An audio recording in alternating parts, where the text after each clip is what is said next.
ঠিক করেছো, তোমার এই বোকা দাদাকে সবসময় মেরে মেরে ভয় দেখিয়ে রাখবে, নইলে কোনোদিন চালাক হয়ে গেলে না জমি জায়গা ঘর বাড়ির ভাগ চাইবে। কাঁদছো কেন? তোমাকে কে মেরেছে? আমার ভাই। আরে বোকা মানুষ পেয়ে কিভাবে মেরেছে? কই চলো তো দেখি। না আমি যাবো না ভাই, আবার মারবে। কিছু হবে না, তুমি চলো দেখি। ওঠো।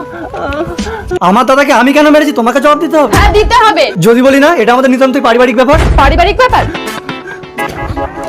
এই নাও, এই ঠাকুরের সিঁদুরটা আমাকে পরিয়ে দাও। এইবার তো আমি পরিবারের মধ্যে, আজ থেকে আমি এই বাড়ির বউ। আচ্ছা তুমি যাকে বিয়ে করলে থাকবে কোথায়? কেন? এই বাড়িতেই। এ বাড়ি আমার। তোমার বাবার বাড়ি তোমার একার হবে কেন? এ বাড়ি বাবা মরার আগে আমার নামে করে দিয়ে গেছে। কি প্রমাণ আছে? এই নাও। এই যে আমার বাবার সমস্ত প্রপার্টি রেকর্ড আমার নামে করে দিয়ে গেছে। এতে প্রমাণ হয় তুমি তোমার নামে এই সব কিছু লিখে তুমি তোমার বাবাকে খুন করেছো। হ্যাঁ আমি করেছি, তোর কি করার আছে করে নিবি, যা। এই চলে এসো, তোমার বাবা তুমি কি করে আদায় করতে হয় আমিও দেখে নেবো। চলো। হ্যাঁ যা যা। এই মেয়েটাকে পৃথিবী থেকে যেভাবে হোক সরাতে হবে, না হলে তোমার এই চিটিং করে জায়গা জমি লিখিয়ে নিয়ে তোমার বাবাকে মেরে ফেলা, তোমার দাদার উপরে অত্যাচার করা, তোমার কিন্তু যাবজ্জীবন জেল হয়ে যাবে। ঠিক বলেছো, আইডিয়া। চলো। পিঙ্কি, পুলিশ অফিসারের সাথে তোর বিয়ে ঠিক হয়ে গেছে, তুই একটা পাগল ছাগলকে বিয়ে করলি? মা ও খুব অসহায়। অসহায় তো আমি কি করবো? আমি কি মাদার টেরেসা তোদের সেবা করবো? এখানে কোনো জায়গা হবে না, যাবে না। যত সব অ্যাক্টিংটা একদম ঠিক করেছেন, এদেরকে বাড়িতে ঢুকতে দেবেন না, আমরা এসে আরো টাকা দিয়ে যাবো আপনাকে। এই চলো। আসি, আমার দাদাটাকে মেরে দিতে হবে।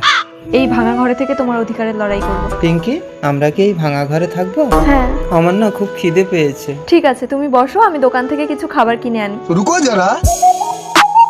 কবিতা, মাকে চাইলে লাইক করো, বাবাকে চাইলে সাবস্ক্রাইব করো, বাবা মা দুজনকে চাইলে লাইক সাবস্ক্রাইব দুটোই করবে, তা না হলে ভাবো তুমি এদের দুজনের কাউকে ভালোবাসো না। ওই ভাঙা ঘরটা ওরা ঢুকেছে, যাও যাও। হ্যাঁ হ্যাঁ যাচ্ছি। ভাসুর, তুমি কিছু খাওনি? না। দাদা বিজয়, বিজয়, বিজয়। সম্পত্তির লোভে প্রথমে তুমি তোমার বাবাকে খুন করেছো, তারপর তোমার দাদাকে। কে বলেছে? আমি। চলো, তোমাদের দুজনে যাবজ্জীবন জেল।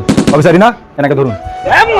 আরে যে সম্পত্তির জন্য এত কিছু করলাম সে কে ভোগ করবে? অফিসার বললেন তোমার দাদার স্ত্রী। আমি তোমাকে বলেছিলাম আমাকে বিয়ে করতে, কিন্তু তুমি আমাকে করোনি। তবে বিধবা বিবাহ যদি অপরাধ না হয়, তোমার জন্য আমি আছি। কখনোই ভাই বোনকে ঠকিয়ে সম্পত্তি থেকে বঞ্চিত করবেন না।